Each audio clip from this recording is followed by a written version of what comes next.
A very good evening to everyone. I hope सभी बच्चे के अच्छे होंगे। आप सभी कनेक्ट हो जाइए बेटा जल्दी से, है ना।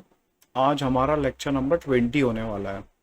आज हम लोग डिस्कस करेंगे किसके बारे में? Physical properties of haloalkanes and haloarenes, दोनों के बारे में पढ़ेंगे बेटा। ठीक है, फिजिकल प्रॉपर्टीज हमें पढ़नी है, हेलो एल्केन्स की भी और हेलो एरीन्स की भी। तो सबसे पहले हम लोग फिजिकल प्रॉपर्टी के लिए बेटा देखिए, हेलो एल्केन्स की फिजिकल प्रॉपर्टी को डिस्कस करने वाले हैं हम लोग।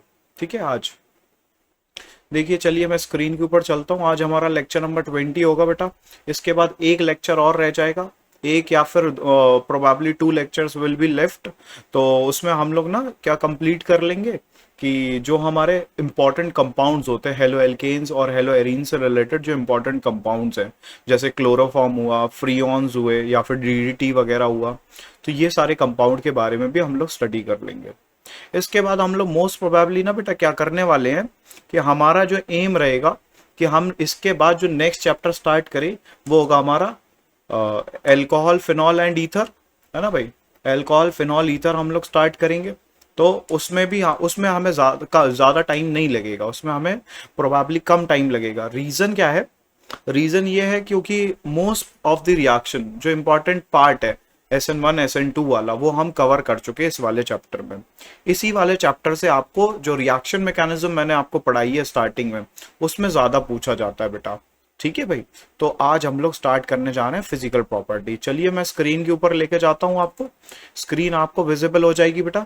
स्क्रीन दिख रही है ना आपको सभी बच्चों को, है ना। मैंने आपको ये बताया था लास्ट क्लास में कि अगर आपको नोट्स चाहिए तो मैं इस लेक्चर के एंड में ना एक PDF प्रोवाइड कर दूंगा आपको, तो आप उस PDF से डाउनलोड भी कर सकते हो नोट्स को।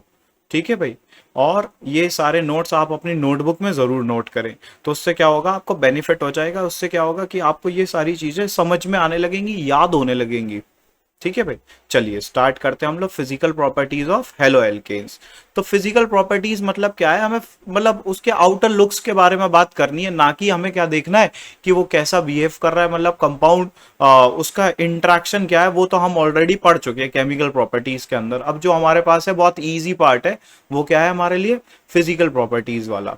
तो देखिए, सबसे पहले हम लोग बात करते हैं हेलो एल्केन के बारे में। किसके बारे में बात करने जा रहे हैं? हेलो एल्केन के बारे में बात करने जा रहे हैं। तो हेलो एल्केन्स क्या होते हैं हमारे लिए? वही हाइड्रोकार्बन्स होते हैं भाई। जैसे हमारे पास जिनमें क्या हो, एक हेलोजन आइटम सब्सटीट्यूटेड हो, मतलब RX की बात करेंगे तो हमारे पास क्या कहलाएंगे? जैसे RX है, यहाँ पे ये हमारे लिए क्या है? एल्काइल ग्रुप है। ये क्या है? एल्काइल ग्रुप है। और ये क्या है हमारे लिए? हैलोजन आइटम है। ये क्या है? हैलोजन आइटम है। तो इसके बारे में हमें बात करनी है, इसकी फिजिकल प्रॉपर्टीज के बारे में बात करनी है। तो सबसे पहली फिजिकल प्रॉपर्टी हम लोग पढ़ना स्टार्ट करते हैं, वो क्या होती है? उसकी फिजिकल स्टेट एंड स्मेल। उसकी स्मेल के बारे में बात करते हैं और उसकी फिजिकल स्टेट के बारे में बात करते हैं। तो आप यहाँ पे नोट करेंगे कि haloalkanes in general are colourless. वो कैसे होते हैं हमारे लिए? कलरलेस होंगे। वो सब्सटेंस कैसे होंगे? कलरलेस होंगे। लेकिन कब? जब वो प्योर होंगे।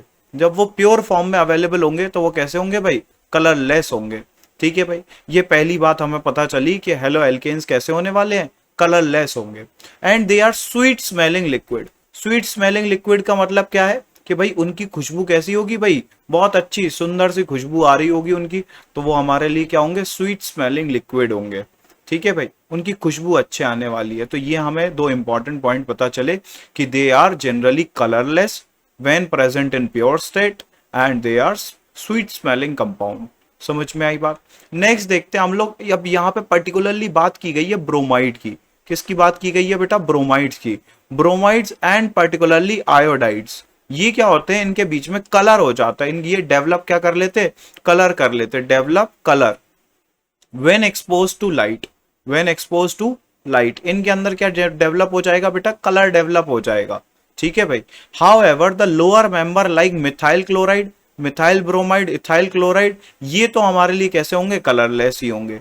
ये कैसे होने वाले हैं? कलरलेस ही होने वाले हैं। Gases at the room temperature, है ना भाई। ये सारी किसके फॉर्म में प्रेजेंट होते हैं? गैसेस के फॉर्म में प्रेजेंट होंगे। कौन कौन से? एक तो मिथाइल क्लोराइड बताया गया भाई, एक क्या बताया गया? मिथाइल ब्रोमाइड, और क्या बताया गया? Ethyl chloride. मतलब लोअर मेंबर सीरीज जो होगी ना भाई, ये गैसियस फॉर्म में प्रेजेंट होंगे। किस फॉर्म में प्रेजेंट होंगे, गैस के फॉर्म में प्रेजेंट होंगे, और साथ ही ये हमारे लिए कलरलेस होंगे। इनका कैसा होगा भाई, ये हमारे लिए कलरलेस होते हैं। ठीक है भाई, अब देखते हैं हम लोग सॉल्युबिलिटी के बारे में। किसके बारे में बात करते हैं बेटा, नेक्स्ट प्रॉपर्टी है हमारे लिए सॉल्युबिलिटी। अब देखिए सॉल्युबिलिटी की बात करें तो इसमें क्या लिखा हुआ है, although haloalkanes are polar in nature yet they are practically soluble in water.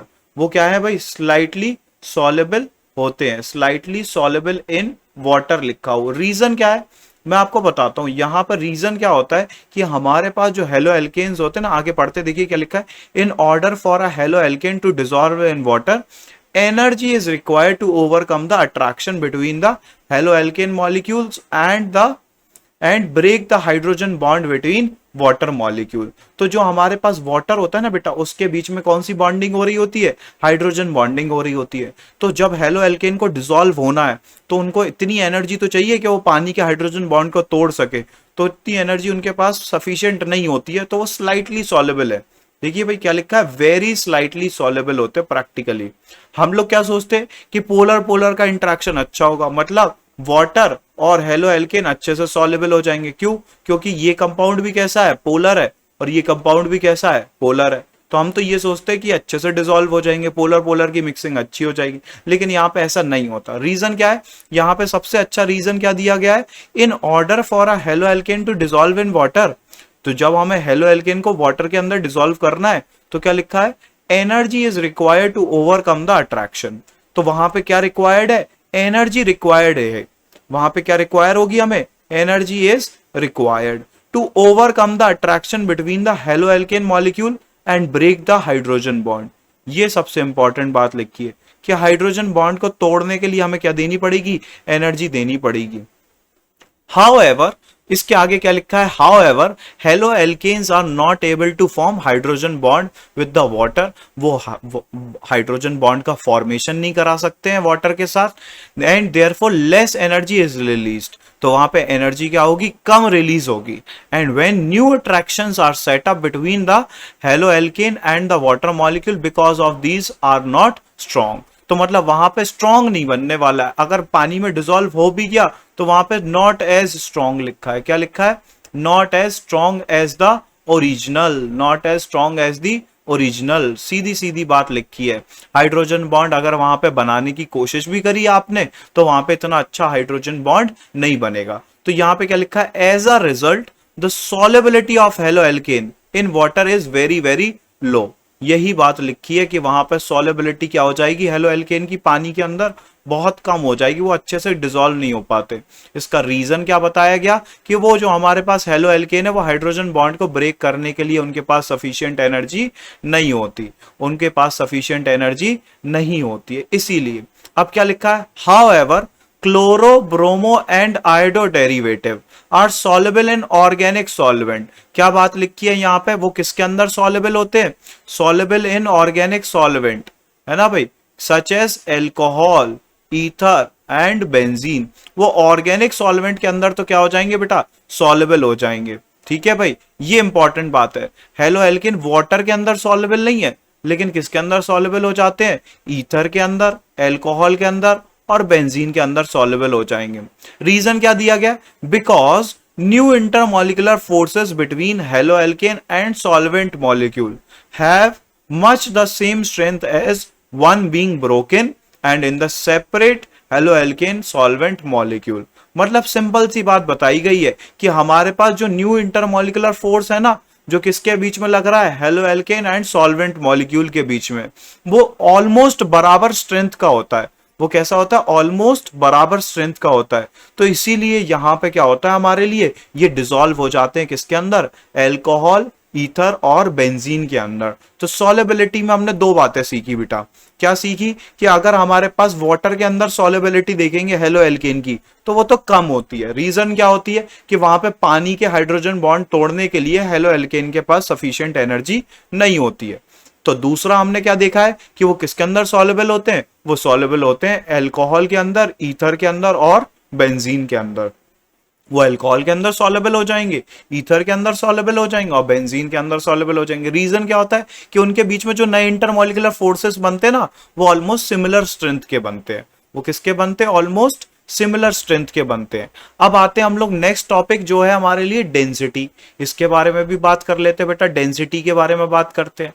तो डेंसिटी अगर आप देखेंगे तो जो फ्लोरो एंड क्लोरो एल्केन होते हैं ना वो जनरली लाइट होते हैं पानी से। तो यहां पे देखो लिखा भी हुआ है कि फ्लोरो एंड क्लोरो एल्केन्स, अगर हमारे पास फ्लोरीन डेरिवेटिव्स हैं और क्लोरीन डेरिवेटिव्स हैं तो वो क्या होंगे, पानी से तो हल्के होंगे। अगर आप पानी में डालेंगे तो पानी नीचे सेटल हो जाएगा, क्लोरो डेरिवेटिव ऊपर की तरफ होंगे या फिर फ्लोरो डेरिवेटिव ऊपर की तरफ होंगे। तो ये इंपॉर्टेंट पॉइंट हमें पता चला कि क्लोरीन वाले डेरिवेटिव और फ्लोरीन वाले डेरिवेटिव एल्केन के वो क्या होते हैं, पानी से तो हल्के होते हैं। समझ में आई बात, उनकी पानी से डेंसिटी क्या होगी, कम होगी। अब देखिए ये क्या लिखा है, वाइल ब्रोमीन डेरिवेटिव, क्या लिखा है, ब्रोमाइड्स एंड पॉलीक्लोरो डेरिवेटिव। पॉलीक्लोरो डेरिवेटिव का मतलब क्या है, जहां पे दो या दो से ज्यादा क्लोरीन के एटम हो, वो क्या होते हैं हमारे लिए, हैवी होते हैं, they are heavier than water. तो वो पानी में क्या कर जाएंगे बेटा, सिंक कर जाएंगे।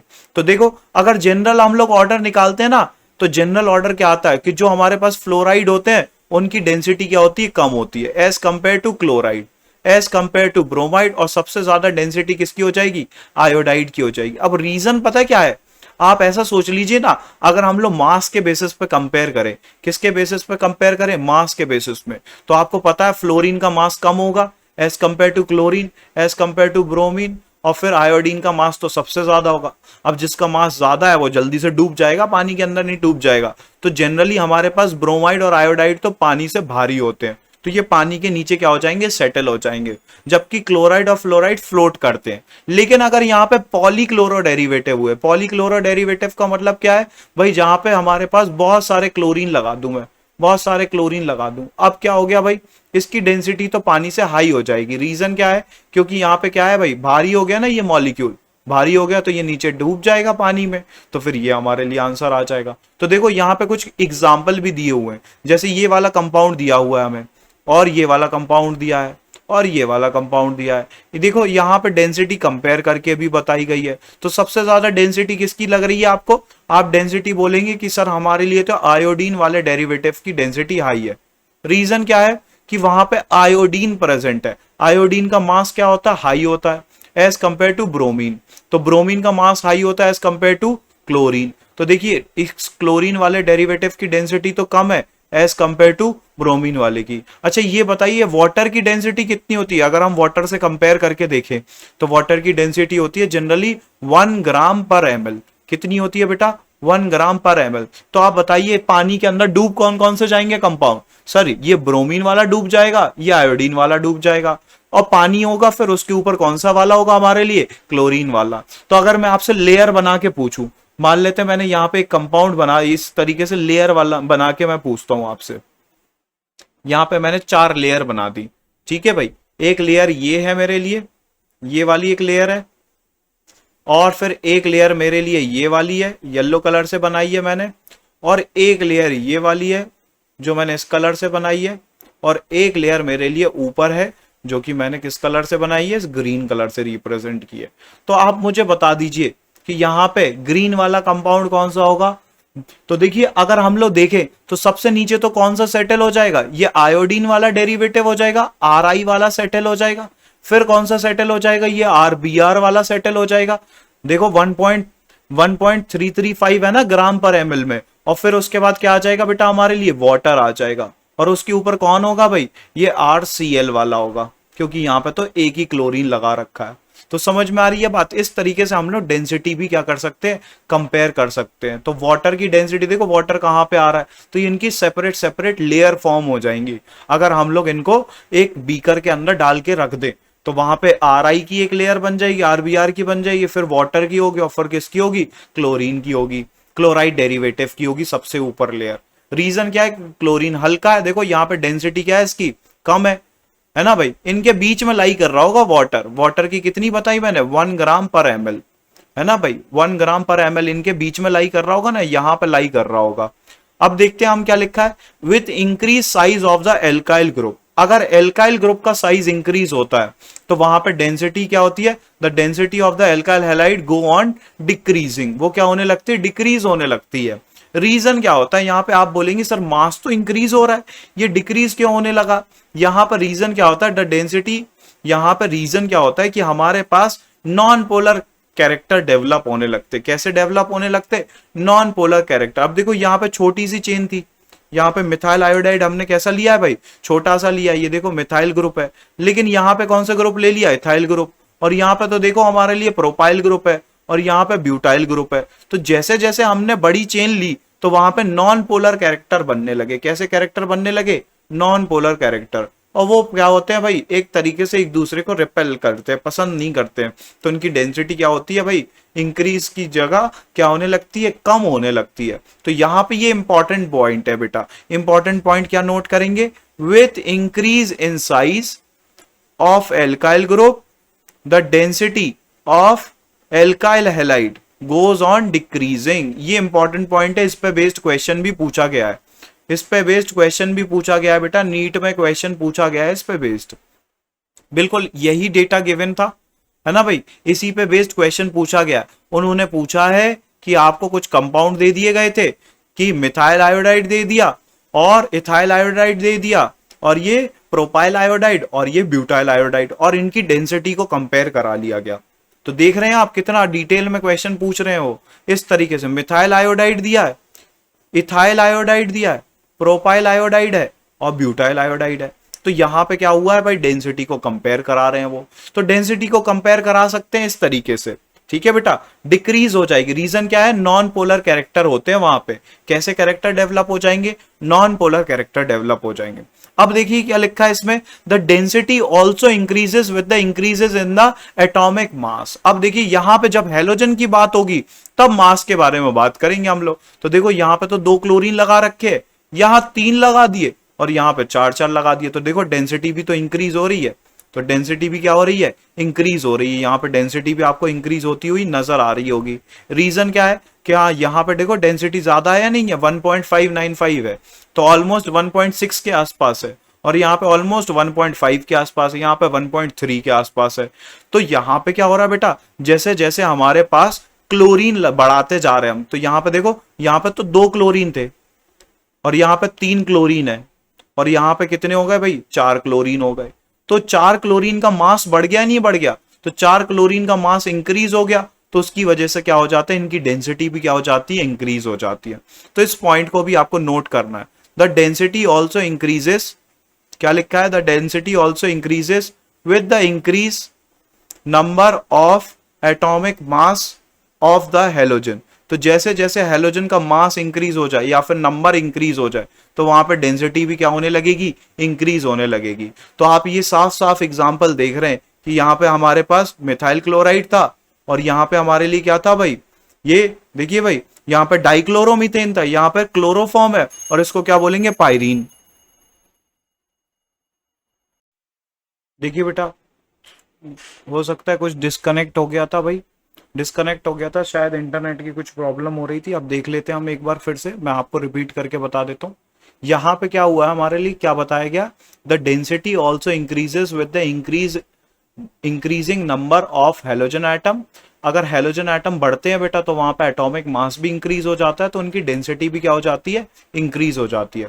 तो मैंने यहाँ पे बताया कि अगर मेरे पास 2 क्लोरीन है, देखो यहाँ पे कितने क्लोरीन थे, 2 क्लोरीन थे, और यहाँ पे कितने क्लोरीन थे इस वाले में, 3 क्लोरीन थे, और CCl4 के अंदर कितने क्लोरीन है बेटा, 4 क्लोरीन है।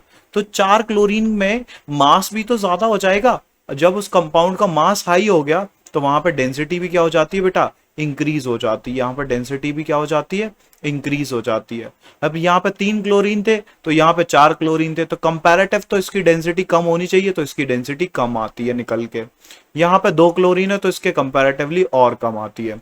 तो यही बताया गया यहाँ पे कि यहाँ पे हमारे पास कार्बन तो एक ही है, कार्बन एक ही है, कार्बन एक ही है ना भाई, कार्बन तो एक ही है, लेकिन क्लोरीन यहाँ पे 2 क्लोरीन लगा दिए, यहाँ 3 क्लोरीन लगा दिए, और यहाँ पे 4 क्लोरीन लगा दिए। तो यहाँ पे क्या हो रहा है, हमारे लिए जो डेंसिटी है वो क्या हो रही है, इंक्रीज हो रही है। तो ये इंपॉर्टेंट पॉइंट आप बना के नोट कर लेंगे। पहला पॉइंट क्या, कि अगर हमारे पास एल्काइल की चेन इंक्रीज हो रही है तो डेंसिटी क्या होती है, डिक्रीज होती है। रीजन क्या बताया, नॉन पोलर है।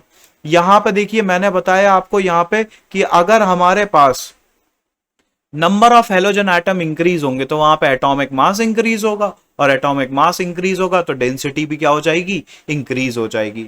तो ये वाले देखिए, इस वाले पे तो बेस्ड क्वेश्चन आ भी चुके हैं, इस वाले पॉइंट्स पे, इन वाले पॉइंट्स पे बेस्ड क्वेश्चन आ चुके हैं, तो आपको ये वाले पॉइंट्स तो याद रखने ही पड़ेंगे। ठीक है बेटा, ये वाले लर्न करने वाले पॉइंट है, तो इनको तो आप याद करने की कोशिश कीजिए। ठीक है भाई, इनको याद कीजिए ये सारे सारे पॉइंट। ठीक है, अब आते हैं हम लोग नेक्स्ट टॉपिक, जो कि होगा हमारे लिए मेल्टिंग एंड बॉइलिंग पॉइंट। तो देखिए क्या है हमारे लिए, मेल्टिंग एंड बॉइलिंग पॉइंट के बारे में बात करते हैं।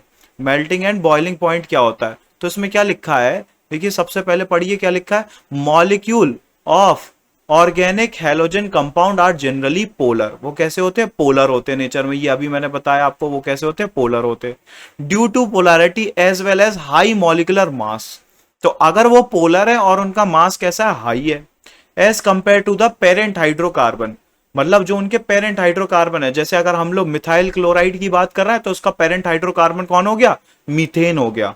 समझ में आई बात, तो उनके कंपैरिजन में हम उनके मास को कंपेयर कर रहे हैं। The intermolecular forces of attraction between the molecule are stronger in halogen derivative.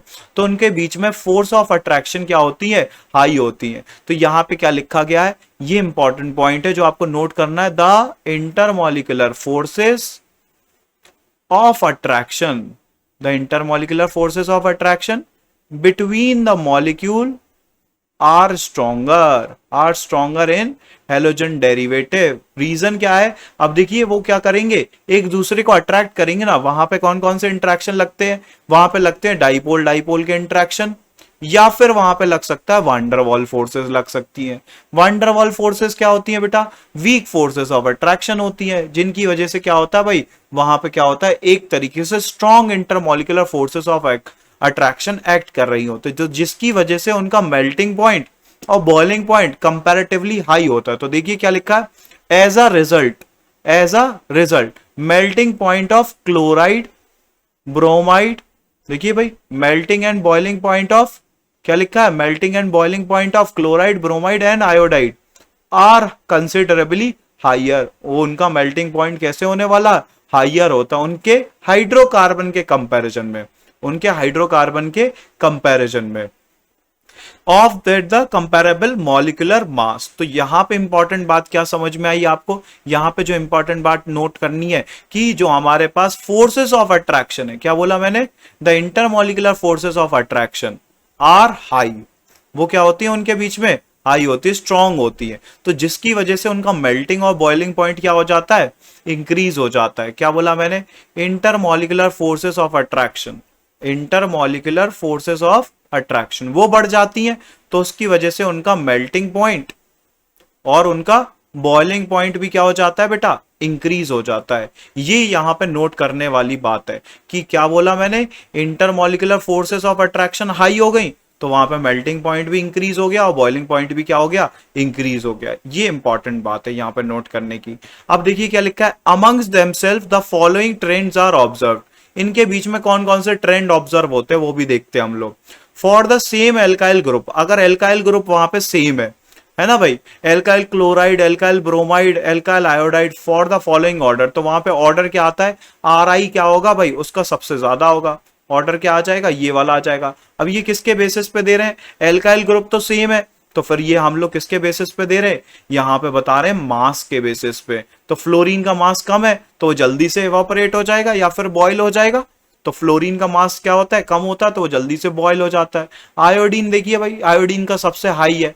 तो अगर ये टेबल आप नोटिस करें, इसमें आप नोटिस करोगे मिथाइल ग्रुप तो हमारे लिए सेम है, सभी में मिथाइल ग्रुप तो सेम है, इसमें भी मिथाइल है, इसमें भी मिथाइल है, इसमें भी मिथाइल है, और इसमें तो पूरा पूरा मीथेन है।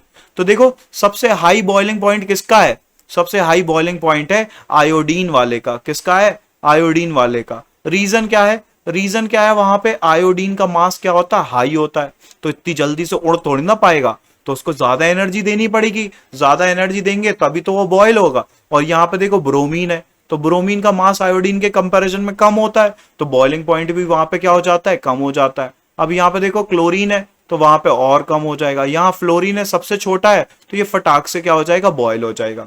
मीथेन के कंपैरिजन देखो, मीथेन दिख रहा है आपको, मीथेन का कितना है, कंपैरेटिवली इन सबसे लो है, इन सबसे लो है ना भाई। तो अगर हमसे पूछा जाए ऑर्डर, तो हम लोग क्या बताएंगे कि CH4 का तो सबसे कम होगा। क्यों होगा उसका कम? अभी बताया मैंने वहां पे कि इस CH4 के अंदर तो इंटरमॉलिक्यूलर फोर्सेस ऑफ अट्रैक्शन होते ही नहीं है, लेकिन किसके अंदर होते हैं? ये हेलो एल्केन्स के अंदर होते हैं। तो यहां पे फिर किसका आ जाएगा? CH3F का आ जाएगा, फिर किसका आ जाएगा? CH3Cl का आ जाएगा, फिर किसका आ जाएगा? CH3Br का आ जाएगा, और फिर किसका आ जाएगा? CH3I का आ जाएगा। ठीक है भाई, ये सारे आ जाएंगे हमारे लिए। ठीक है भाई, उसके बाद क्या है, ये तो हमारे लिए था मेल्टिंग पॉइंट और बॉइलिंग पॉइंट की बात कर ली। अब हम लोग बात करते हैं इनके किसकी? इनफ्लेमेबल नेचर की। किसकी बात करते हैं? इनफ्लेमेबल नेचर की। ये इंपॉर्टेंट पॉइंट है क्योंकि यहां पे हमें एक इंपॉर्टेंट कंपाउंड पूछा जाता है कभी कभी, जिसका नाम होता है पायरीन। जिसका नाम देखिए ये भी लिखा हुआ है, पायरीन लिखा हुआ है, तो पायरीन के बारे में पढ़ेंगे। यहां पे क्या लिखा हुआ है? The halogen compound are less inflammable than hydrocarbon. वो लेस होते हैं इनफ्लेमेबल, वो जलते नहीं है इतनी इजीली। क्या लिखा है? They are less inflammable than hydrocarbon. वो अपने करस्पॉन्डिंग हाइड्रोकार्बन के कंपैरेटिवली क्या होते हैं? लेस फ्लेमेबल होते हैं, है ना भाई। मतलब हाइड्रोकार्बन जल्दी से जल जाएंगे, लेकिन हेलो एल्केन को जलाने के लिए हमें एनर्जी देनी पड़ेगी। तो क्या लिखा है? The inflammability decreases with the halogen content. तो अगर हेलोजन कंटेंट हाई है तो वो सबसे ज्यादा इनफ्लेमेबल हो जाएगा, मतलब वो जलेगा नहीं।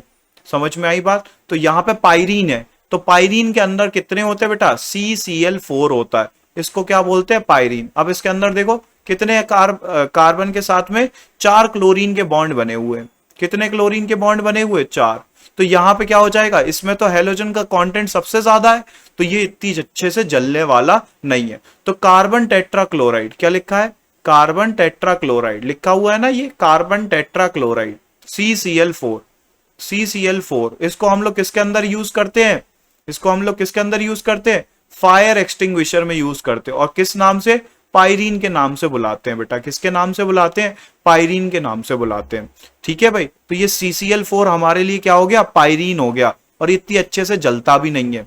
ठीक है भाई, क्यों नहीं जलता है? क्योंकि इसमें हेलोजन कंटेंट हाई है। अब आगे देखते हैं इसमें क्या लिखा है। Since organic halogen compound are good solvent for oil and fat. तो हमारे पास जो ऑर्गेनिक हेलोजन कंपाउंड है ना भाई, वो गुड सॉल्वेंट होते हैं किसके लिए? ऑयल और फैट के लिए। And also do not catch fire readily.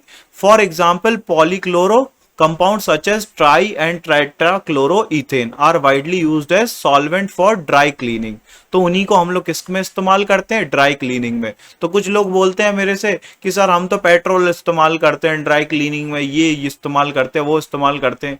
गधे हो आप लोग। हम लोग क्या इस्तेमाल करते हैं? ये ऑर्गेनिक हेलोजन कंपाउंड का इस्तेमाल करने वाले हैं। जैसे कि हमारे पास कौन कौन से हो गए? Polychloro compound such as trichloro and tetrachloroethane, इनका इस्तेमाल करने वाले हैं हम लोग ड्राई क्लीनिंग में। नहीं तो फिर क्या होगा भाई? मान लो अगर हमारे पास वहां पे पेट्रोल का इस्तेमाल कर रहे हैं और बाई चांस कहीं से स्पार्किंग हो गई, तो फिर क्या हो जाएगा? वहां पे आग माग नहीं लग जाएगी? तो वहां पे हम लोग ऐसे पेट्रोल का इस्तेमाल नहीं करते। तो वहां पे हम लोग ये वाले कंपाउंड जो कि इजीली फायर को नहीं कैच करे, उनका इस्तेमाल करते हैं बेटा। ठीक है, तो ड्राई क्लीनिंग में हम लोग इनका इस्तेमाल करेंगे। ड्राई क्लीनिंग में कौन से कंपाउंड का इस्तेमाल करते हैं? तो देखिए है इंटरेस्टिंग केमिस्ट्री या नहीं है?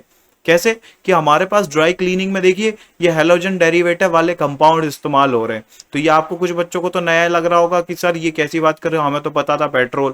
भाई पेट्रोल नहीं, हाइड्रोकार्बन का इस्तेमाल क्यों करेंगे?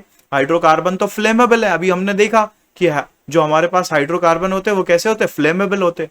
लेकिन जब उसमें हेलोजन डेरिवेटिव लगा दो आप, जैसे मैंने यहाँ पे 4 Cl लगा दिए, तो वो क्या हो जाते? Less flammable. वो फ्लेम को मतलब वो जलेंगे नहीं इतने अच्छे से। समझ में आई बात? तो फिर ये वाली बात तो अभी मैंने आपको बताई। Carbon tetrachloride is used as an fire extinguisher under the name of pyrene.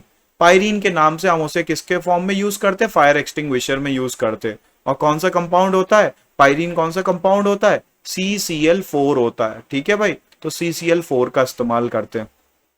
अब जो नेक्स्ट प्रॉपर्टी हमें पढ़नी है that is known as polarity and dipole movement. ठीक है भाई, ये वाला टॉपिक हमारे लिए इंपॉर्टेंट है। पोलैरिटी एंड डाइपोल मूवमेंट के बारे में पढ़ना है। देखिए बेटा, पोलैरिटी के बारे में तो हम लोग ऑलरेडी डिस्कस कर चुके हैं। कब? जब हमने केमिकल प्रॉपर्टी पढ़ी थी। केमिकल प्रॉपर्टी में मैंने आपको बताया था कि कार्बन और हेलोजन का बॉन्ड कैसा होने वाला है। ये कार्बन और हेलोजन का बॉन्ड कैसा होने वाला है? पोलर होता है नेचर में।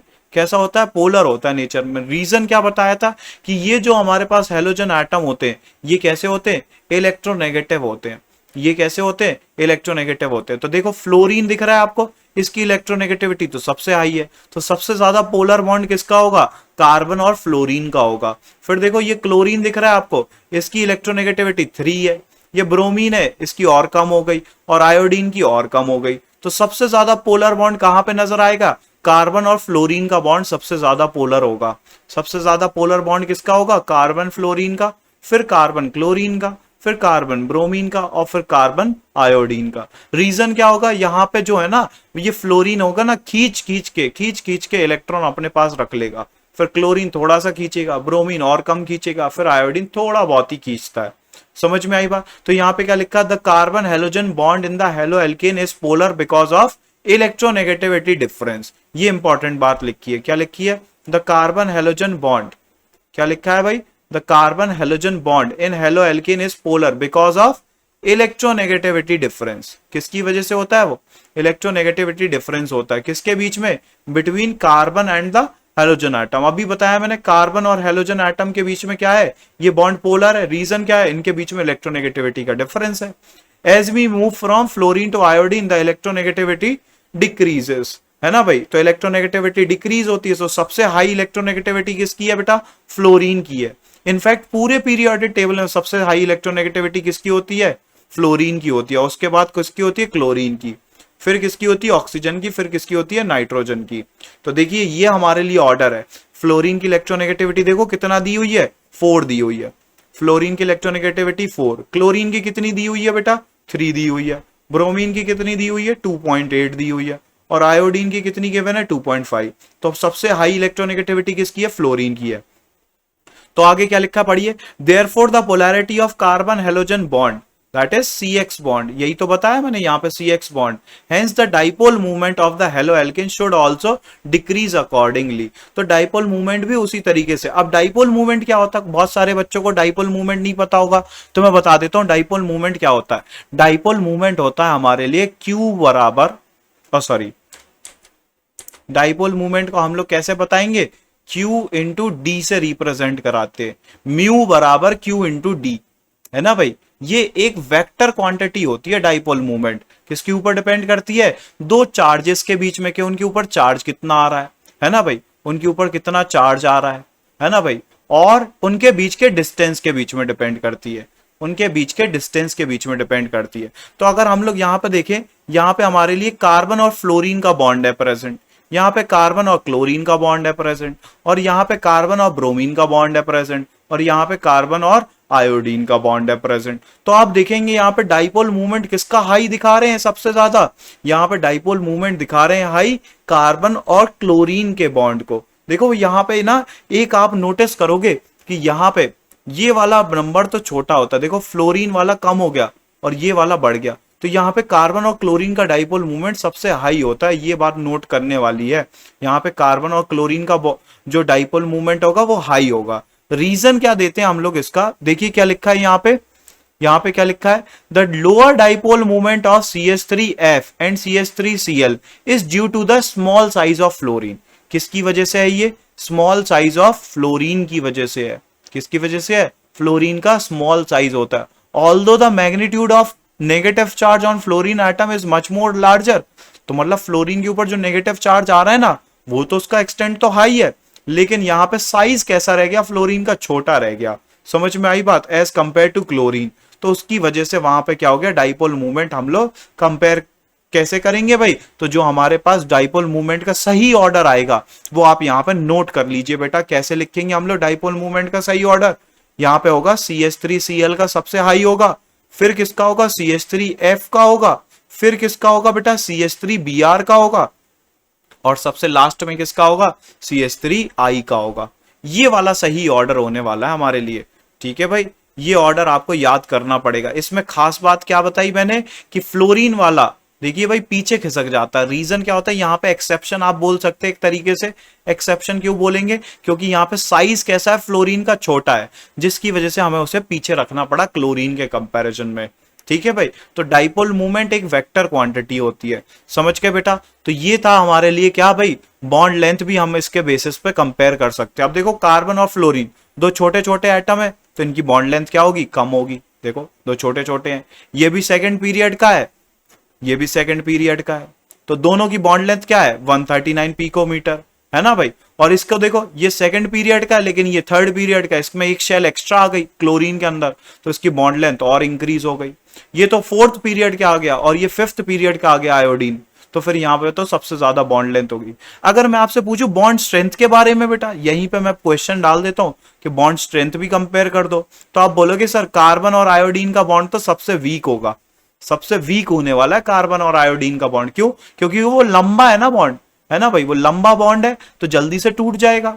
फिर किसका टूटेगा, कार्बन और ब्रोमीन का, फिर किसका टूटेगा, कार्बन और क्लोरीन का, और फिर किसका टूटेगा, कार्बन और फ्लोरीन का। तो ये वाला भी हम लोग ऑर्डर कंपेयर कर सकते हैं। बॉन्ड लेंथ का ऑर्डर देखिए भाई, और बॉन्ड स्ट्रेंथ का ऑर्डर देखिए। तो बॉन्ड स्ट्रेंथ किसकी हाई होती है, कार्बन और फ्लोरीन की, लेकिन बॉन्ड लेंथ किसकी हाई होती है, कार्बन और आयोडीन की। रीजन क्या है, आयोडीन का साइज बड़ा होता जा रहा है, तो वहां पे बॉन्ड लेंथ भी क्या हो जाएगी, उसकी हाई हो जाएगी। ठीक है भाई, तो ये थी हमारे लिए फिजिकल प्रॉपर्टीज किसकी, हेलो एल्केन्स की फिजिकल प्रॉपर्टीज थी। ये किसकी फिजिकल प्रॉपर्टीज थी, हेलो एल्केन की। अब हम जो पढ़ने जा रहे हैं वो क्या है, physical properties of hello arenes. अब आप मुझे बताइए हेलो एरीन्स क्या होती हैं। हेलो एरीन्स होते हैं हमारे लिए ऐसे कंपाउंड जिनमें एक तो एरोमेटिक रिंग हो और साथ में कोई क्या लगाओ, हेलोजन ग्रुप लगाओ। यहाँ पे फ्लोरीन हो सकता है, क्लोरीन हो सकता है, ब्रोमीन हो सकता है, और क्या हो सकता है, आयोडीन। और ये पीछे क्या लगा हुआ है, अराइल ग्रुप है। ये कौन सा ग्रुप है हमारे लिए, अराइल ग्रुप है। इनको हम लोग क्या नाम देते हैं, हेलो एरीन्स का नाम देते हैं। तो देखिए इनमें पहली प्रॉपर्टी क्या लिखी है, दे आर जनरली कलरलेस। वो कैसे होते हैं भाई, कलरलेस लिक्विड होंगे, या फिर वो कैसे होंगे, क्रिस्टलाइन सॉलिड होंगे, सॉलिड के फॉर्म में भी मिलते हैं। किसके फॉर्म में मिलते हैं वो हमें, सॉलिड के फॉर्म में मिलते हैं। दूसरा पॉइंट क्या लिखा है, they are generally heavier than water. वो क्या होते हैं, हैवियर देन वाटर होंगे, पानी से थोड़े से भारी होंगे। और क्या लिखा है, they are insoluble in water.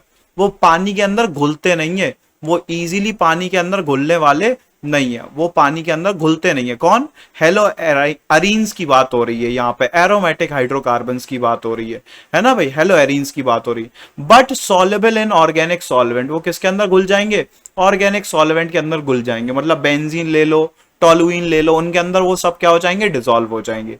फिर क्या लिखा है, they are heavier than water, these are heavier than water. ये तो अभी हमने पढ़ा, ऊपर ही लिखा था हैवियर देन वाटर, तो यहां पे भी वही बात लिखी है, हैवियर देन वाटर। ये तो सही बात है। आगे देखते हैं, the melting and boiling point of aryl halide are nearly same as that of, देखो भाई वो भी कैसा है, same as that of alkyl halide, है ना भाई। उनका भी हमारे लिए कैसा होने वाला है, बॉइलिंग पॉइंट सेम होने वाला है एराइल हैलाइड का। मेल्टिंग और बॉइलिंग पॉइंट बिल्कुल सेम होगा, कैसे, as compare to aryl halide. जो हमारे पास एराइल हैलाइड है उनका मेल्टिंग बॉइलिंग पॉइंट किसके बराबर होगा, एल्काइल हैलाइड के बराबर होने वाला है। आगे बढ़ते हैं, तो देखिए क्या लिखा है, the boiling point of mono halogen derivative. किसकी बात कर रहे हैं, मोनो हैलोजन डेरिवेटिव, मतलब वहां पे एक हैलोजन लगा रखा है हमने, तो वहां पे ऑर्डर क्या आता है हमारे लिए, ये वाला ऑर्डर आता है बेटा। क्या ऑर्डर आता है, आयोडो वाला सबसे आगे आ जाएंगे, उनका बॉइलिंग पॉइंट सबसे हाई होगा। फिर कौन से होंगे, ब्रोमो वाले, फिर कौन से होंगे, क्लोरो वाले, और फिर कौन से होंगे, फ्लोरो वाले, है ना भाई। तो आयोडो वाले सबसे आगे होंगे। रीजन क्या है, अब आप बताओ भाई। अब ये तो बहुत सिंपल सी बात है, मास आयोडीन का हाई है ना, फिर ब्रोमीन का होता है, फिर किसका होता है, क्लोरीन का, और फिर किसका होता है, फ्लोरीन का। तो देखो भाई बेंजीन के कंपैरिजन में इन्होंने बॉइलिंग पॉइंट लिख रखा है, तो सबसे ज्यादा किसका आ रहा है भाई, आयोडीन वाले का, आयोडो बेंजीन का सबसे ज्यादा बॉइलिंग पॉइंट है, फिर ब्रोमो बेंजीन का है, फिर क्लोरो बेंजीन का, और फिर किसका है, फ्लोरो बेंजीन का है। तो देखो ये हमारे लिए ऑर्डर आता है। This trend is same as for alkyl halide, बिल्कुल सेम टू सेम है जैसा हम लोग एल्काइल हैलाइड के लिए पढ़ के आए हैं। For the same halogen atom the melting point boiling point increases as the size of aryl group increases. अगर हमारे लिए एराइल ग्रुप इंक्रीज होगा तो वहां पे भी क्या हो जाएगा हमारे लिए, for the same halogen atom the melting and boiling point increases. यहां पे क्या हो रहा है हमारे लिए, इंक्रीज हो रहा है। यहां पे इंपॉर्टेंट बात क्या है, the melting point and boiling point increases as the size of aryl group increases. वहां पे क्या हो रहा था, अगर हम एल्केन की चेन को बढ़ा रहे थे तो मेल्टिंग पॉइंट बॉइलिंग पॉइंट कम हो रहा था, लेकिन यहां पे क्या हो रहा है बेटा, अगर हम लोग एराइल ग्रुप को इंक्रीज कर रहे हैं तो यहां पे हमारे लिए उल्टा हो रहा है। The boiling point of isomeric dihaloalkane are nearly the same. तो यहाँ पे तो ऑलमोस्ट सेम होता है इनके लिए। देखो अगर ऑर्थो वाला है हमारे लिए, मेटा वाला है और पैरा वाला है, इनके मेल्टिंग पॉइंट और बॉइलिंग पॉइंट की बात कर ली जाए तो ऑलमोस्ट सेम होता है। देखो 453 है, ये 446 है, ये 448 है, तो इनमें ज्यादा डिफरेंस नहीं है। समझ में आई बात? तो ये हमारे लिए क्या था भाई, एक तरीके से मेल्टिंग पॉइंट बॉइलिंग पॉइंट का कंपैरिजन था। इसमें क्या लिखा है, generally the melting point of para isomer is quite higher. हाँ भाई ये इंपॉर्टेंट बात है, इस पे बेस्ड क्वेश्चन आ सकता है आपसे। क्या बोला मैंने कि जो हमारे पास मेल्टिंग पॉइंट पैरा वाला होता है ना, उसका क्या होता है भाई, the melting point of para isomer, किसका भाई, पैरा आइसोमर का क्या होता है, हाई होता है as compared to ortho and meta isomer. This is due to the fact that symmetrical structure, वो किसकी वजह से है, इनका स्ट्रक्चर कैसा है भाई, सिमेट्रिकल है। इनका स्ट्रक्चर कैसा होता है, symmetrical. Its molecule can easily pack closely in crystal, उनका मॉलिक्यूल क्रिस्टल में इजीली पैक हो सकता है। As a result intermolecular forces of attraction are stronger, तो वहां पे इंटरमॉलिक्यूलर फोर्सेस ऑफ अट्रैक्शन क्या हो जाती है, हाई हो जाती है। तो आपको बस सिंपल इतना याद रखना कि पैरा होगा, पैरा डेरिवेटिव होगा, तो वहां पे क्या होगा हमारे लिए, वहां पे क्या हो जाएगा, इंटरमॉलिक्यूलर फोर्सेस ऑफ अट्रैक्शन क्या हो जाएंगी, हाई हो जाएंगी। Intermolecular forces of attraction high हो जाएंगी तो वो किस फॉर्म में एग्जिस्ट करना पसंद करेगा, क्रिस्टल के फॉर्म में एग्जिस्ट करना पसंद करेगा। अब जब वो क्रिस्टल के फॉर्म में एग्जिस्ट करना पसंद करेगा तो वहां पे मेल्टिंग पॉइंट क्या हो जाएगा, उसका हाई हो जाएगा। ये वाली बात याद रखनी है आपको। क्या बोला, पैरा डेरिवेटिव देख लीजिए आप, उसके अंदर इंटरमॉलिक्यूलर फोर्सेस हाई होंगी तो वो क्रिस्टल के अंदर रहना चाहेगा, उसका मतलब उसकी मेल्टिंग पॉइंट क्या हो जाएगा, हाई हो जाएगा। इतनी सी बात याद रखनी है। ठीक है भाई, आगे बढ़ते, क्या लिखा है, fluorobenzene, chlorobenzene and bromobenzene have lower dipole movement. उनका डाइपोल मूवमेंट क्या होता है बेटा, लो होता है। किनका, फ्लोरोबेंजीन, क्लोरोबेंजीन और ब्रोमोबेंजीन का, है ना भाई, करस्पॉन्डिंग मिथाइल हैलाइड से, उनके मिथाइल हैलाइड से। तो देखो यहां पे क्या हो रहा है, अब इनके अंदर तो डाइपोल मूवमेंट कंपेयर करने का तो कोई सेंस ही नहीं बनता है, लेकिन कंपेयर करने का सेंस कहां बनता है, जहां पे हमारे पास डाई हेलो डेरिवेटिव हो। ये वाले डाई हेलो डेरिवेटिव को देखो यहां पे, ये हमारे लिए पैरा वाला है। अब देखो क्लोरीन यहां से भी अट्रैक्ट कर रहा है, क्लोरीन कहां से खींच रहा है, यहां से खींच रहा है इलेक्ट्रॉन डेंसिटी को ऊपर की तरफ, और ये वाला क्लोरीन नीचे की तरफ खींच रहा है। तो नेट रिजल्टेंट डाइपोल मूवमेंट कितना आ गया, 0 आ गया। अब यहां पर देखो एक क्लोरीन इधर खींच रहा है और एक क्लोरीन इधर की तरफ खींच रहा है, तो ये वेक्टर क्वांटिटी है ना, अभी मैंने बताई। तो ये दोनों वेक्टर को जब हम रिजॉल्व करेंगे तो रिजल्टेंट डाइपोल मूवमेंट आएगा ना कुछ, तो ये रिजल्टेंट डाइपोल मूवमेंट आ रहा है। इसी तरीके से इसमें भी रिजल्टेंट डाइपोल मूवमेंट कुछ आएगा। तो देखो ये हमारे लिए रिजल्टेंट डाइपोल मूवमेंट हम लोग कैलकुलेट कर सकते हैं, है ना भाई। तो इसके अंदर भी डाइपोल मूवमेंट होता है। समझ में आई बात। तो पैरा वाले का कितना हो जाएगा, डाइपोल मूवमेंट 0 हो जाएगा। रीजन क्या है, क्योंकि ये क्या होते हैं, वेक्टर एक दूसरे को कैंसिल आउट कर रहे हैं। लेकिन यहां पे कैंसिल आउट थोड़ी ना हो रहा है, यहां तो क्या हो रहा है, इसकी वैल्यू देखो, ये यहां से खींच रहा है और ये यहां से खींच रहा है, तो हो सकता है रिजल्टेंट डाइपोल मूवमेंट कुछ इस डायरेक्शन में चला जाए। अब देखो ये इधर पे खींच रहा है और ये इधर पे खींच रहा है ना भाई, तो फिर क्या होगा, रिजल्टेंट डाइपोल मूवमेंट हो सकता है इस डायरेक्शन में चला जाए। तो ये हमारे लिए रिजल्टेंट डाइपोल मूवमेंट इनमें हाई होते हैं, किन के अंदर, ऑर्थो और मेटा डेरिवेटिव के अंदर। लेकिन पैरा डेरिवेटिव के अंदर वहां पे डाइपोल मूवमेंट कितना हो जाता है, ऑलमोस्ट 0 हो जाता है। रीजन क्या है, क्योंकि वहां पे जो हमारे पास वेक्टर होते हैं ना, ये डाइपोल वेक्टर, ये क्या कर देते, एक दूसरे को कैंसिल आउट कर देते। ठीक है भाई, तो ये एक दूसरे को कैंसिल आउट कर देते। तो देखो यहां पे बना के भी बताया, अगर ऑर्थो वाला डेरिवेटिव है तो ये क्लोरीन है, यहाँ पे इलेक्ट्रॉन की डेंसिटी है, वो खींच रहा है क्लोरीन, इलेक्ट्रोनेगेटिव एलिमेंट है, और इस साइड भी खींच रहा है, तो इनके बीच में एंगल कितना है, 60 डिग्री का एंगल है। तो यहाँ पे जब हम दो वेक्टर अलजेब्रा लगाएंगे, आप फिजिक्स में पढ़ा होगा आपने वेक्टर अलजेब्रा, तो यहाँ पर रिजल्टेंट भी डाइपोल मूवमेंट हम लोग कैलकुलेट कर सकते हैं। तो है ना भाई, यहाँ पे म्यू नेट कितना आ रहा है भाई, ऑर्थो वाले के लिए 2.54 आ रहा है, और इस वाले के केस में कितना आ रहा है बेटा, 1.72 आ रहा है। तो मतलब ऑर्थो और मेटा वाले जो डेरिवेटिव होते हैं उनके लिए डाइपोल मूवमेंट 0 नहीं होता, उनके लिए डाइपोल मूवमेंट 0 नहीं होगा, लेकिन पैरा वाले के लिए 0 होगा। रीजन क्या है, क्योंकि उसने क्या कर दिया, एक दूसरे को कैंसिल आउट कर दिया। देखो ये वेक्टर है ना, ये बनाया मैंने वेक्टर, और यहाँ पे वेक्टर बनाया, एक दूसरे को कैंसिल आउट कर दिया। जितना वो ऊपर खींच रहा उतना ही नीचे खींच रहेगा, तो फिर रिजल्टेंट इलेक्ट्रॉन डेंसिटी तो कहीं जा नहीं रही है। अब रिजल्टेंट इलेक्ट्रॉन डेंसिटी कहीं जा नहीं रही है, तो फिर वहां पे क्या हो जाएगा हमारे लिए, नेट राइट डाइपोल मूवमेंट कितना हो जाएगा, 0 हो जाएगा। तो ये क्या था बेटा, हमारे लिए फिजिकल प्रॉपर्टीज थी। ये क्या थी हमारे लिए, फिजिकल प्रॉपर्टीज थी, है ना भाई। तो फिजिकल प्रॉपर्टीज इससे ज्यादा नहीं पूछा जा सकता है, जितना पूछा जा सकता है मैंने आपको फिजिकल प्रॉपर्टी बता दी है। अब आपके पास होता है कि आप इसके क्वेश्चन प्रैक्टिस कर लीजिए भाई। होमवर्क क्या रहेगा आपका कि क्वेश्चन प्रैक्टिस करें, क्वेश्चन प्रैक्टिस कर लीजिए, ठीक है भाई। जितने आप क्वेश्चन प्रैक्टिस करेंगे उतना आपको बेनिफिट होगा। अब मैं कोशिश करूंगा कि आपके लिए, अब जो मेरा एम होगा, जो हमारा एम होने वाला है वो क्या होगा कि हम लोग पहले तो एनसीईआरटी के क्वेश्चन सॉल्व कर लें। पहला एम क्या होने वाला है कि हम एनसीईआरटी के क्वेश्चन सॉल्व कर लें। दूसरा एम क्या होने वाला है कि हम एनसीईआरटी एग्जाम्पलर सॉल्व कर लें। ये भी बहुत इंपॉर्टेंट बात है, क्योंकि बहुत सारे बच्चों को पता नहीं होता है कि एनसीईआरटी एग्जाम्पलर भी होती है, उसके भी क्वेश्चन सॉल्व करने होते हैं। और फिर तीसरा एम होगा कि हम कोई रेफरेंस बुक सॉल्व करें। क्या सॉल्व करें, रेफरेंस बुक को सॉल्व करें। उसके बाद हमारा चौथा एम होना चाहिए कि हम कॉम्पिटिटिव वाले क्वेश्चन लगाएं, कॉम्पिटिटिव बुक को सॉल्व करें, कॉम्पिटिटिव बुक को सॉल्व करें या फिर क्वेश्चन लगाएं, है ना भाई। कॉम्पिटिटिव बुक यानी कि पीवाईक्यू सॉल्व करें, सिंपल सी बात तो ये है, प्रीवियस ईयर क्वेश्चन करें। तो फिर यहां से आप प्रिपेयर कर सकते हैं कैसे, जेई के लिए, नीट के लिए, या फिर आप प्रिपेयर कर सकते हैं बोर्ड के लिए नॉर्मल। अगर आप बोर्ड के लिए प्रिपेयर करना चाहते हो बेटा तो सिर्फ इतना कर लो, ये बोर्ड के लिए सफिशियंट है।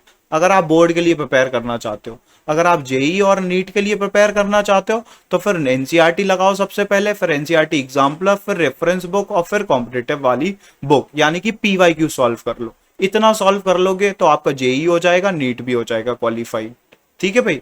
तो आज के लेक्चर में हम लोग इतना ही करते हैं। आज हमारा लेक्चर नंबर कौन सा था बेटा, 20 था, है ना भाई। इसके बाद हम लोग कुछ इंपॉर्टेंट क्वेश्चंस भी लेके आएंगे। हो सकता है मैं नेक्स्ट सीरीज में आपको इंपॉर्टेंट कंपाउंड्स पढ़ाऊंगा, है ना भाई। यहाँ पे हमारे लिए क्या रह गया, इंपॉर्टेंट कंपाउंड्स रह गए, तो हम उसको भी डिस्कस कर लेंगे। और फिर क्या करेंगे भाई, इंपॉर्टेंट कंपाउंड्स को डिस्कस करने के बाद मोस्ट प्रोबेबली हम लोग क्वेश्चन भी सीरीज लेके आएंगे। मैं आपको एनसीईआरटी सॉल्व कराने का एम रखता हूं। देखिए बेटा, मेरा एम क्या रहेगा मैं आपको बता देता हूं। जो मैं आपको बता रहा हूं इस चैनल के ऊपर मैं आपको सॉल्व कराऊंगा। मैं कोशिश करूंगा कि मैं आपको एनसीईआरटी सॉल्व करा दूं, एनसीईआरटी एग्जाम्पलर सॉल्व करा दूं, ठीक है भाई। उसके अलावा आपको रेफरेंस बुक वाले क्वेश्चन आप खुद से सॉल्व कीजिए, है ना भाई। रेफरेंस बुक वाले क्वेश्चन आप खुद से सॉल्व करने की कोशिश कीजिए, ठीक है भाई। और रह गए पीवाईक्यू, ये वाला एम रहेगा हमारा, प्रीवियस ईयर क्वेश्चन या फिर कॉम्पिटिटिव बुक वाले क्वेश्चन जो है हमारे लिए, वो हम इसके अंदर डालेंगे, ठीक है भाई। तो ये हमारा एम रहने वाला है आने वाली सीरीज में। तो हम लोग हेलो एल्केन के ये सारे चैप्टर, देखो भाई चैप्टर तो ऑलमोस्ट फिनिश ही हो गया, आपने थ्योरी पढ़ ही ली है ना भाई, नोट्स भी बना लिए होंगे। और कोशिश कीजिए कि अब आप क्वेश्चन पे ज्यादा से ज्यादा प्रैक्टिस करें, ठीक है भाई। इससे ज्यादा और कुछ नहीं पूछा जाएगा। जो हमारे लिए इंपॉर्टेंट कंपाउंड्स में बोल रहा हूँ उससे भी इतना कभी पूछा नहीं जाता है। एक नंबर के लिए तुम अगर इतनी मारा मारी कर रहे हो, मतलब जो आने वाला है हमारे लिए, तो फिर कोई फायदा नहीं है। आप कोशिश कीजिए जितना हमने पढ़ लिया है फिजिकल प्रॉपर्टी, केमिकल प्रॉपर्टी, उनके क्वेश्चन लगा लीजिए। उतने से ही आपके मैक्सिमम यहां से आपके 99% क्वेश्चन सॉल्व हो जाएंगे। कितने हो जाएंगे भाई, 99% क्वेश्चन सॉल्व हो जाएंगे। 1% या फिर थोड़ा सा जो हमारे लिए रहता है वो थोड़ा सा एडवांस वाला टॉपिक रहता है, तो वो कोशिश करेंगे हम लोग बाद में डिस्कस करें, ठीक है बेटा। तो वो क्वेश्चन के टाइम पे डिस्कस करने वाला पार्ट रहता है, ठीक है भाई। आज के लिए इतना ही करते हैं बेटा। थैंक यू टू एवरीवन, है ना भाई, thank you all and happy learning, है ना भाई। अगर आपको कंटेंट पसंद आ रहा है तो भाई क्या कीजिए भाई, लाइक कर दीजिए वीडियो को, शेयर कर दीजिए अपने दोस्तों के साथ, है ना भाई। और सब्सक्राइब भी कर दीजिए। मैंने देखा कुछ बच्चे वीडियोस देख रहे हैं पर वो सब्सक्राइब नहीं करते, कमेंट जरूर करते हैं, तो आप सब्सक्राइब भी कीजिए, है ना भाई, subscribe. Thank you everyone, happy learning to all, happy learning बेटा, है ना भाई। अगर आपको डाउट्स आ रहे हैं तो आप मुझसे कमेंट सेक्शन में पूछ सकते हैं। और इनफैक्ट अगर आप चाहते हैं कि भाई आप चाहते हैं कि मैं 1 घंटे डेडिकेटेड टाइम निकाल के आपका लाइव लेक्चर लूं, है ना भाई, इसी टाइम पे जो हमारा टाइम होता है ना, कौन सा वाला, 6 to 7 एंड 7 to 8, इस वाले टाइम में अगर आप चाहते हैं कि आपको डेडिकेटेड लेक्चर चाहिए तो हम उसमें भी लाइव लेक्चर लाने की कोशिश करेंगे। उसमें हम हो सकता है क्वेश्चन सॉल्व करने की प्रैक्टिस करें, है ना भाई। अगर आप सपोर्ट दिखाएंगे तो फिर ये चैनल भी ग्रो करेगा, आपको नॉलेज भी मिलेगी, ठीक है बेटा। चलिए, ओके।